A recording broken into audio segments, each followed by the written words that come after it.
Bonjour à toutes et à tous et bienvenue pour une nouvelle vidéo. Aujourd'hui, je vous présente la Nissan 350Z.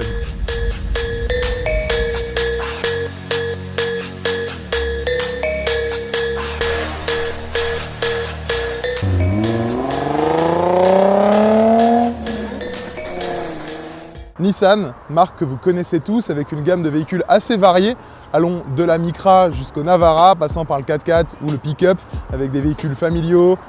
Plein de choses ont été faites chez Nissan. Pendant quelques années, on a eu des envies un peu meurtrières avec des véhicules sportifs tels que celui-ci. On en parlera juste après, mais Nissan a fait une gamme de véhicules. Alors il y en avait deux, des véhicules coupés et des véhicules sportifs. Donc sur les coupés, vous aviez la Silvia sous la forme S13, S14, S15 et vous aviez aussi en coupé sportif du coup les 350Z, donc la gamme Z avec le début de la 240 ZX qui était une Datsun. Ils se sont inspirés de ça avec la Fairlady, donc cette base là. Donc après on a eu la 300 ZX et la 350Z et maintenant on est à la 370Z. Donc le terme Z31, Z32, Z33, Z34, c'est de là que vient ce Z que vous verrez partout sur la voiture. Pour introduire la gamme, la Nissan 300ZX, donc juste avant celle-ci, qui a été commercialisée en 96, avait des airs un peu plus de Bugatti EB110 avec un avant avec des feux très plats. C'est assez particulier, donc vraiment pas grand-chose à voir avec la 350Z, hormis cette forme avec un capot assez allongé dessus. À partir de 96 et jusqu'en 99, Nissan a réfléchi à un concept d'une 240 ZX, donc retravaillé en concept car, jusqu'en 99 où Carlos Ghosn a mis la main à la pâte, donc l'association Renault et Nissan. Carlos Ghosn est donc venu se mêler un peu de tout ça et a présenté du coup le projet de la Fairlady en format de la 350Z comme on connaît, avec une face avant retravaillée, vraiment sur cette base de modèle-là. En 2002, Nissan commercialise donc la Nissan 350Z sous cette forme, donc comme vous avez sous les yeux, une phase 1. Il y a eu 3 phases de cette Nissan. Vous avez donc la phase 1 avec le V6 atmosphérique de 3,5 litres, d'où le 350Z dessus. Ce V6 atmosphérique a continué et perpétué jusqu'à la 370Z sous 3 phases. Donc la phase 1 avec 280 chevaux, la phase 2 avec 300 chevaux et la phase 3 avec 313 chevaux. Il y a des éléments qu'on peut reconnaître par rapport à la phase 1, la phase 2 et la phase 3, notamment au niveau du capot. Sur la phase 1, vous allez avoir ces deux bandes que vous avez juste ici. Et à partir de la phase 2, on va avoir vraiment un arc de cercle qui sera dessiné quasiment au milieu du capot. Donc c'est là, à ça qu'on peut les reconnaître. Les feux aussi sont légèrement différents, il y a des choses qui changent.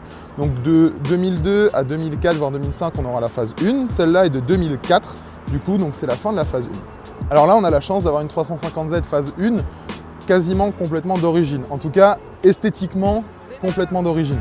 Donc c'est là le pack Race. Donc le pack Race, ça incluait les jantes Race forgées, donc en aluminium que vous voyez juste ici, et avec le pack Bose à l'intérieur qu'on verra après, donc qui était un pack au niveau du son dessus et les sièges en cuir, l'ensemble. Ça, je vous montrerai tout à l'intérieur après. Mais pour l'esthétique, donc c'est surtout le pack Race avec ces jantes qui sont vraiment magnifiques, qu'on connaît tous, donc forgées en aluminium, comme je le répétais, dessus.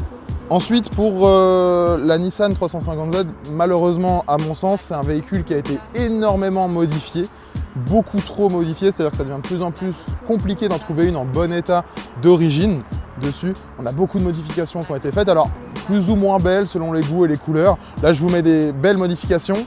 Là, je vais vous en mettre des moins belles pour le coup, et vraiment, il y a des choses qui sont horribles. Moi, quand j'en cherchais une sur le bon coin, je suis tombé sur des choses magnifiques, des voitures violettes avec des capots avec des personnages de manga, des intérieurs avec écrit GTI, enfin bref, il y a vraiment un florilège de véhicules horribles.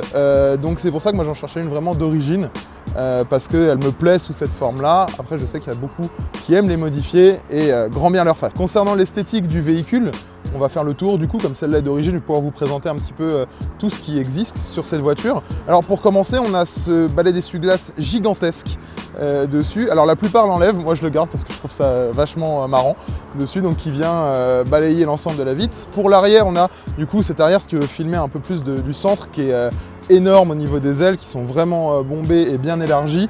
Et alors pour la chose qui n'est pas d'origine sur le véhicule, ce sont les échappements.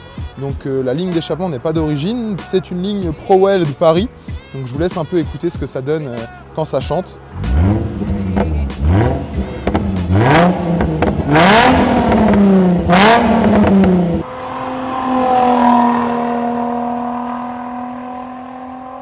Concernant le Z, Du coup, c'est vraiment la ligne directrice de ce véhicule, c'est ce qui régit un petit peu son histoire. Donc vous l'avez partout, vous l'avez sur le haillon à l'arrière, sur la barre anti-rapprochement arrière. Je vous montrerai après à l'intérieur, c'est aussi partout, sur le volant, les grilles d'aération, au niveau des répétiteurs de clignotants, au-dessus sur les ailes. Donc il y en a vraiment partout, c'est significatif, c'est une Z. Pour finir avec l'arrière, et après on va se diriger vers l'avant, vous avez donc le béquet qui est d'origine juste ici, qui rajoute vraiment un petit truc à la voiture. Alors il y en a beaucoup qui ont des ailerons énormes dessus. Moi j'ai vraiment décidé de garder cette partie-là que je trouve assez fin et classe.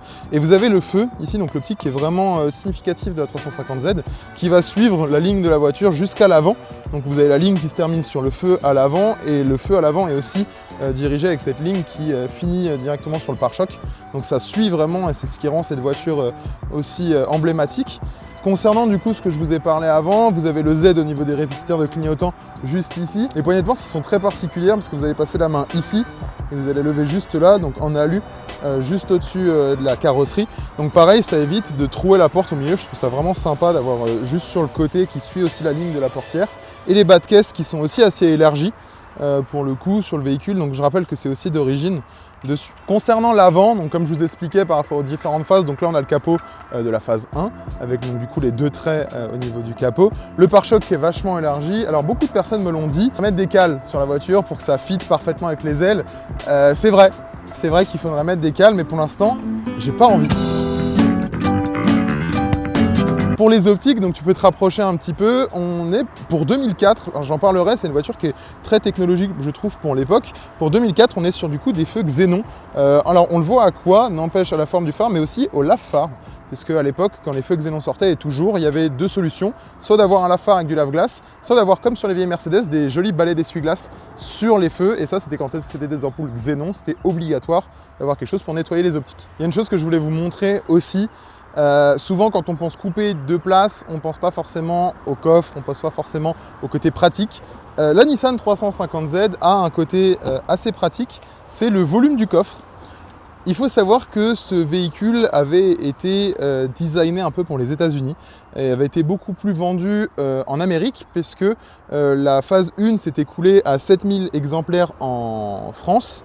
En Europe, pardon, et s'est écoulé par contre à 35 000 exemplaires aux États-Unis, ce qui fait une belle différence, donc c'est pour ça qu'on en voit beaucoup plus. Et le coffre est fait pour les Américains, pour mettre 2 sacs de golf.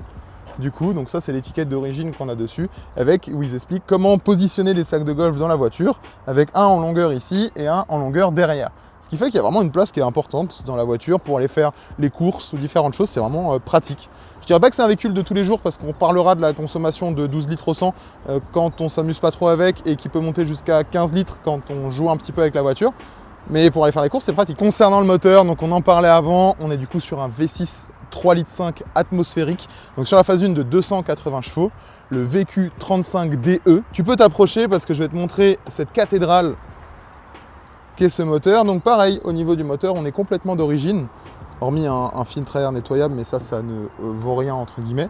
Donc la base moteur, juste ici, avec le V8 3,5 litres Nissan floqué sur le dessus. Le cas, je le trouve vraiment bien parce qu'on a cette partie plastique et par contre, on a cette partie assez brute dessus. Là-bas, on a le papillon, l'entrée d'air ici avec le filtre à air qui se retire comme ça. C'est juste un tiroir qui va s'enlever dessus. Pas de turbo, comme je vous ai dit avant, un moteur atmosphérique, c'est-à-dire que c'est l'air extérieur et la pression d'air extérieur qui vient alimenter le moteur. On n'a pas de surpression d'air dessus, donc ça chante vraiment bien, mais c'est quelque chose qui va du coup fonctionner dans les tours.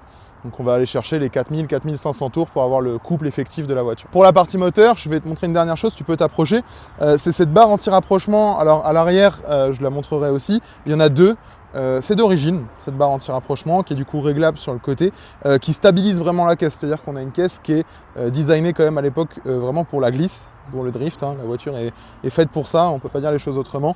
Donc du coup cette barre, elle vient vraiment stabiliser la caisse complètement. Ici on va avoir un accès caché à tout ce qui est liquide de frein, donc juste ici, avec là donc tout ce qui est système de liquide de frein. Le tuyau bleu qui est ici, donc là il y a le master vac, donc le système de dépression. Le tuyau qui est branché dessus, c'est pour la valve d'échappement, donc qui est une ligne ProWell de Paris.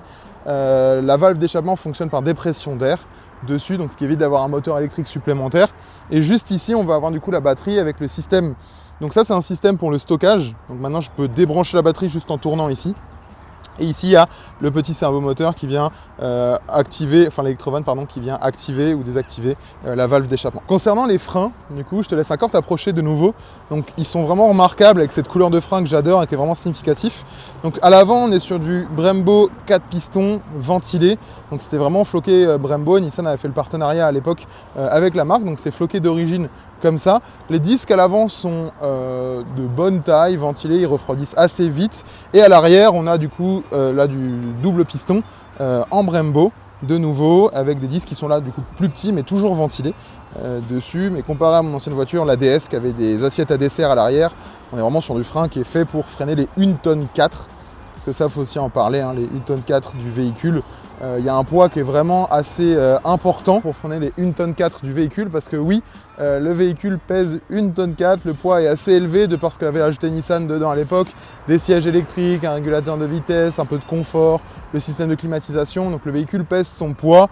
C'est pour ça que la plupart du temps elles sont complètement vidées pour tout ce qui est drift, compétition, etc. parce que la base de la caisse est assez lourde. Et voilà pour la présentation esthétique et technique du véhicule.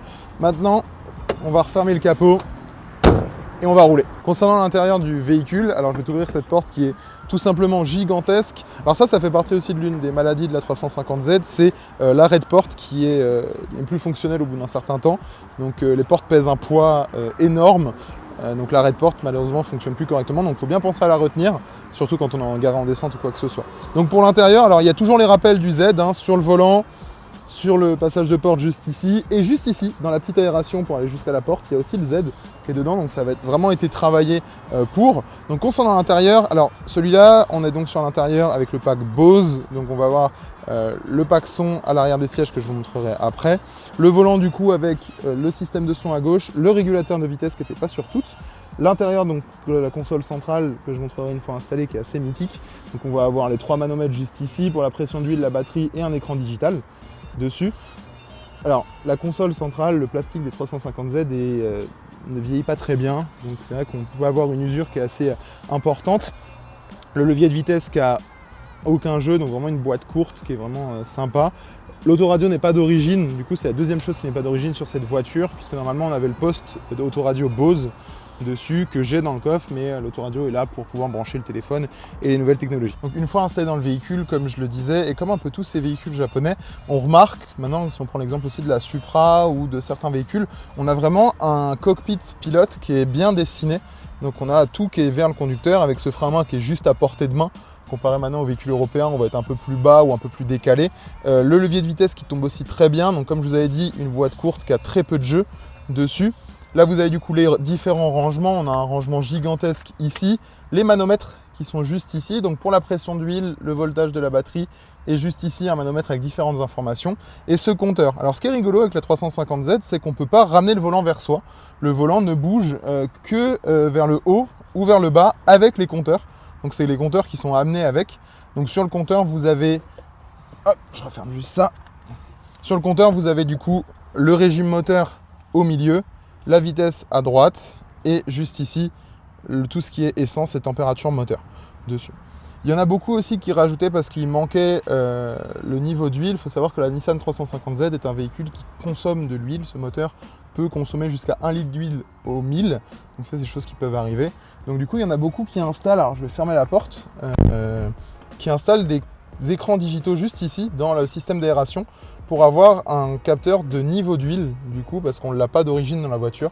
Donc beaucoup c'était ajouté juste ici, je vous mettrai une photo de comment ça rend pour que vous voyez un petit peu.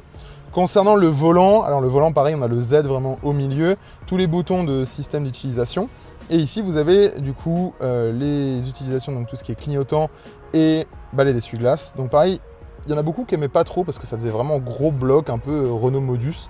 Il faut savoir qu'il y a quand même beaucoup de choses qui sont récupérées et faites avec Renault sur cette voiture. Mais ces gros blocs, c'est vrai qu'ils n'étaient pas aimés. Moi, je me suis vraiment bien habitué et j'aime beaucoup cet intérieur. Ok, c'est parti. Donc comme j'ai dit avant, la boîte, c'est vrai que c'est assez court. C'est-à-dire qu'on a toutes les vitesses qui sont vraiment à disposition assez rapidement dessus. Donc là, on va partir rouler, essayer tout ça. Donc vous allez entendre un petit peu la sonorité. Les clapets sont ouverts. Hein. Vous allez entendre la sonorité intérieure, extérieure, vous allez voir un petit peu ce que ça donne. Donc déjà dans un premier temps, on va conduire assez tranquillement. on va pouvoir remarquer que, donc, comme je vous dis, si tu veux filmer la boîte de vitesse, les rapports passent vraiment tout seul. C'est vraiment super agréable au niveau du passage des vitesses. Le volant est pile à la bonne hauteur, on est vraiment bien installé. Moi qui suis grand, c'est vrai que je suis bien positionné dans la voiture. J'ai une belle vision sur ce qu'il y a à l'avant, je vois bien même au niveau des rétros et donc de tout ce qu'il y a autour. C'est vrai que là par rapport à ça, c'est vraiment agréable. Les compteurs, donc vraiment devant les yeux, on a toutes les informations importantes. Et après sur le côté, on va avoir du coup la pression d'huile qui va augmenter dès que je vais accélérer, la tension de la batterie. Et là avec ce bouton, je vais pouvoir changer le petit affichage qu'on a là, la température extérieure, les différentes informations, donc ma consommation moyenne, la durée de mon trajet. Toutes les infos sont affichées ici. Dessus. Alors comme je vous ai dit avant, on peut voir qu'à la console centrale, ça s'use assez rapidement. On va voir là tous les petits impacts qu'on essaie de réparer, mais ça va assez vite au niveau de l'usure dessus. Maintenant on va faire un petit tour de rond-point calmement, parce qu'il ne faut pas trop jouer avec cette voiture, parce que c'est une propulsion. La puissance est quand même là, alors haut dans les tours, mais ça peut partir assez facilement. Alors là le sol est sec, mais sur route mouillée je me suis déjà fait honnêtement 2-3 frayeurs. Ce que j'aime dans cette voiture, c'est que malgré le fait qu'elle soit le 2004, les sièges, donc j'ai les sièges chauffants, sièges électriques, il y a quand même un certain confort. Je suis parti en Belgique avec pour le brûleur de gomme, donc à Spa, donc j'ai fait 4 heures de route avec, 4h30 au total. C'était vraiment confortable, j'ai passé un bon moment, c'était vraiment bien à rouler pour les longs trajets. Mais par contre on a un véhicule qui est quand même assez réactif, puisqu'il y a un ressenti au niveau de la direction qui est vraiment très sympa. Donc c'est une direction assistée hydraulique qu'il y a dessus. Le ressenti de direction est vraiment top, c'est-à-dire qu'on ressent bien la voiture. Donc au niveau pareil des commandes, tout ce qui est Komodo, c'est vraiment hyper accessible. Tout tombe vraiment bien sous la main, ce que je disais, les commandes de clim, etc.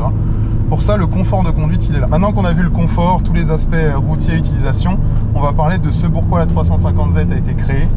Et ce pourquoi la 350Z a été créée, c'est ça.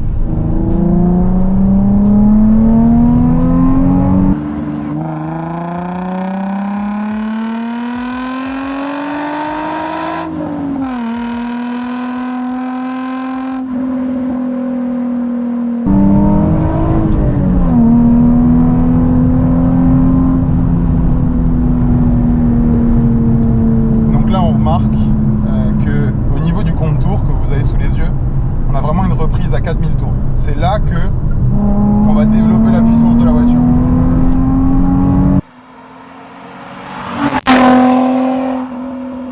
Par contre, entre 1000 et 4000 tours, on n'a pas grand chose. Donc il faut vraiment aller chercher dans les tours l'utilisation. Donc c'est vrai que le côté agréable, on a vraiment une voiture japonaise. Alors je vais descendre encore un peu dans les tours parce qu'on l'entend bien. Donc on a vraiment un véhicule japonais, on le remarque déjà de par sa fiabilité. Ça il faut en parler, c'est un véhicule qui est vraiment fiable au niveau de l'entretien, etc. Il n'y a pas grand chose entre guillemets en gros problème dessus. Les gros problèmes qu'il va y avoir, ça va être la rouille par exemple, selon là où elles ont été stockées.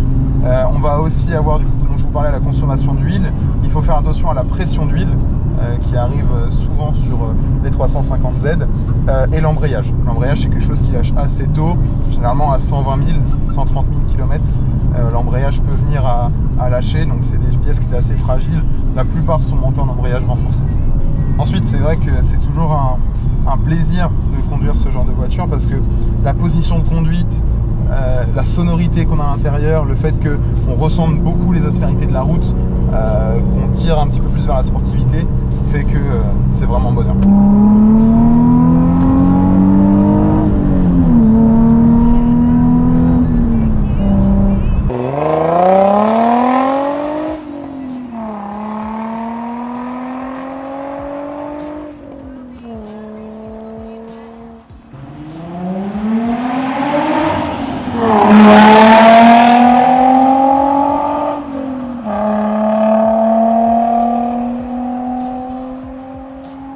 Merci à toutes et à tous d'avoir regardé cette vidéo, j'espère qu'elle vous a plu, j'espère que ce véhicule vous plaît, n'hésitez pas à commenter, liker, partager la vidéo, dites-moi ce qui vous plairait comme véhicule à présenter et j'espère que la Nissan 350Z vous a plu. Bonne journée à tous et abonnez-vous.